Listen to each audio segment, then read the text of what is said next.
Ish-presidenti Ilir Meta reagoi ashpër nga burgu ku po qëndron duke cilësuar dezinformim çështjen e provave të reja që SPAK po përgatit ndaj tij dhe ish-bashkëshortes Monika Kuremade. Përmes një postimi në Facebook, Meta akuzoi kryeministrin Edi Rama dhe kreun e SPAK-ut Altin Dumani për instrumentalizmin e drejtësisë në një fushat kundër tij.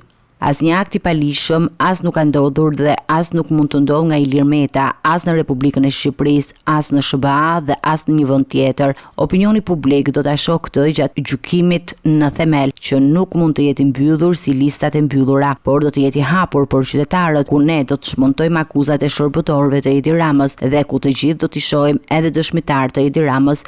Ilir Meta mban përgjegjësi vetëm për Ilir Metën dhe për askënd tjetër. Në reagimin e tij, Meta bëri të qartë se mban përgjegjësi vetëm për veprimet e tij dhe jo për të tjerë, duke mohuar lidhjen me kartat bankare që sipas SPAK është përdorur në favor të tij dhe Kuremadit. Në mbrojtje të tij u shpreh dhe avokati Kujtim Çakrani, i cili deklaroi se kartat bankare ishin në përdorim nga Monika Kuremadi dhe klienti i tij nuk ka lidhje me përdorimin e tyre. Ky reagim vjen në një moment kur SPAK po thedhon hetimet dhe ka komunikuar zgjatjen e tyre ndaj ish-çiftit Meta Kuremadi për çështje korrupsioni, duke përfshirë përdorimin e kartave bankare dhe lobimet në SBA. Situata mbetet e tensionuar ndërsa hetimet për procesin gjyqësor vijojnë.